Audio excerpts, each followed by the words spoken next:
എൻ്റെ കുഞ്ഞുങ്ങൾക്ക് കഞ്ഞി വെക്കാനുള്ള അരിയും പച്ചക്കറിയാണ്. സാധാരണ ഞാൻ പച്ചക്കറിയൊന്നും ഇട്ട് കൊടുക്കാറില്ല.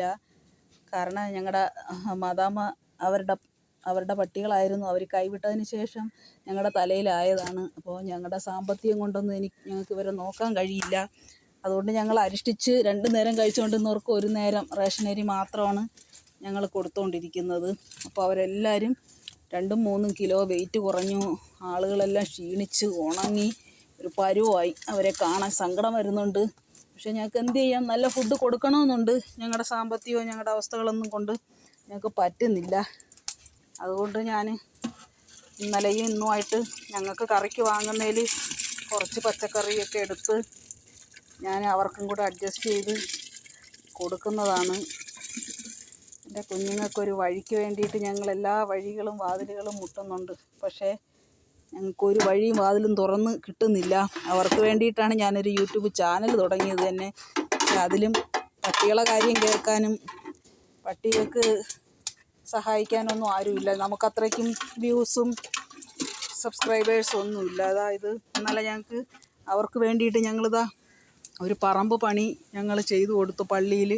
അപ്പോൾ അതിന് പകരമായിട്ട് അവിടെ കിടന്ന കുറേ വിറകുകൾ ഞങ്ങൾക്ക് ഇവർക്ക് കഞ്ഞി വയ്ക്കാനായിട്ട് ഞങ്ങളുടെ പള്ളിയിൽ അച്ഛൻ തന്നു. ഞങ്ങൾക്ക് ഇത് ഇന്നലെ 2-3 ദിവസമായിട്ടുള്ള ഞങ്ങളുടെ പരിശ്രമമാണ്. ലോഡാക്കി വെട്ടി നുറുക്കി വീട് കൊണ്ട് എത്തിക്കുക. അത് ചെയ്തപ്പോഴേക്കും ഞങ്ങൾ ക്ഷീണിച്ചൊരു പരുവമായി. അതുകൊണ്ട് അവർക്ക് ഇന്നലെ കഞ്ഞി വയ്ക്കാനൊന്നും പറ്റിയില്ല. അതുകൊണ്ട് ഇന്ന് 2 ദിവസത്തെ കഞ്ഞി ഇന്ന് വെച്ചാൽ പിറ്റേ ദിവസം നമുക്ക് കൊടുക്കാൻ പറ്റും, ഇല്ലെങ്കിൽ ചൂടായിരിക്കും. അപ്പോൾ അതുകൊണ്ട് ഇന്നലെ വെക്കാൻ പറ്റാത്തത് കൊണ്ട് ഇന്നത്തേക്കുള്ള കഞ്ഞിയാണ് ഞാനിതാ വെച്ചിരിക്കുന്നത്. ഇനി ആ അടുപ്പത്തിൽ തന്നെ നാളത്തേക്കുള്ള കഞ്ഞി ഞാൻ വെക്കുകയാണ്. ഇല്ലെങ്കിൽ ഇനി നാളെയും രാവിലെ വെക്കേണ്ടി വരും. ഒരു ദിവസം മുടങ്ങിയാൽ പിന്നെ വളരെ ബുദ്ധിമുട്ടാണ്. അങ്ങനെ അവർക്ക് വേണ്ടിയുള്ള കഞ്ഞി വെപ്പിലാണ് ഗൈസ്. ഓക്കെ, എല്ലാവരും സബ്സ്ക്രൈബ് ചെയ്യാനൊന്നും പറയാൻ എനിക്ക് ഒരു ബുദ്ധിമുട്ടാണ്. കാരണം അവരവർക്ക് ഇഷ്ടപ്പെട്ട കണ്ടൻറ് ഉണ്ടെങ്കിലല്ലേ അവരൊരു വീഡിയോ സബ്സ്ക്രൈബ് ചെയ്യും. എന്നാലും എൻ്റെ കുഞ്ഞുങ്ങൾക്ക് വേണ്ടി ഞാൻ അപേക്ഷിക്കുകയാണ്. നിങ്ങൾ ഒരുപാട് ചാനൽ സബ്സ്ക്രൈബ് ചെയ്യും. എൻ്റെ വീഡിയോ കണ്ടില്ലേലും എന്നെ ഒന്ന് സബ്സ്ക്രൈബ് ചെയ്ത് സഹായിക്കൂ എന്ന് ഞാൻ എല്ലാവരോടും അപേക്ഷിക്കുകയാണ്. Okay, thank you. ഇന്നൊന്ന് റെസ്റ്റ് എടുക്കാമെന്ന് വിചാരിച്ചിട്ട് അവർക്ക് കഞ്ഞി വയ്ക്കുന്നത് കാരണം അതും പറ്റുന്നില്ല. എല്ലാവരും എനിക്ക് എൻ്റെ കുഞ്ഞുങ്ങൾക്കും വേണ്ടി പ്രാർത്ഥിക്കുക. നിങ്ങളാൽ കഴിയുന്ന സപ്പോർട്ട് തന്ന് ഞങ്ങളെ സഹായിക്കുക.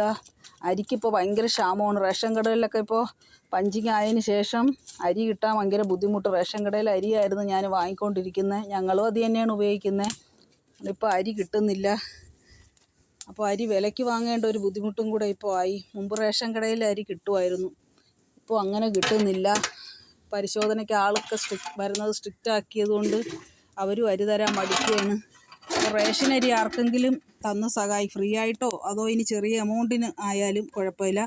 ഒരു 20 രൂപയൊക്കെ ആണെങ്കിൽ അതുവരെ പരമാവധി ഒരു 20 രൂപ വരെയൊക്കെ ആണെങ്കിൽ ഞാൻ തരാം. അതിനപ്പുറം തന്ന് വാങ്ങാൻ എന്നെക്കൊണ്ട് പറ്റില്ല. ചില ദിവസമൊക്കെ തികയാതെ വന്ന പുറത്തുനിന്ന് കടയിൽ നിന്ന് 30 രൂപയ്ക്കാണ് ഞാൻ വാങ്ങുന്നത്. അപ്പോൾ കടക്കാർക്ക് കൊടുക്കാൻ ആളുണ്ട്, പക്ഷേ നമ്മൾ ചോദിച്ചാൽ ആരും തരത്തില്ല. കാരണം കടയിൽ കൊടുത്താൽ അവർക്ക് നല്ല വില കിട്ടുമായിരിക്കാം. എങ്കിലും മൃഗസ്നേഹികളായ റേഷനരി ഉപയോഗിക്കാത്ത ആരെങ്കിലും ഉണ്ടെങ്കിൽ ഞാൻ നിങ്ങളോട് റിക്വസ്റ്റ് ചെയ്യുകയാണ്. റേഷനരി ഉണ്ടെങ്കിൽ ഒന്ന് കോൺടാക്റ്റ് ചെയ്യുക. ഞങ്ങൾ വന്ന് എടുത്തോളാം. അതിൻ്റെ പൈസയും നിങ്ങൾക്ക് തരാം. Okay, bye. പണിയിലേക്ക് കിടക്കട്ടെ.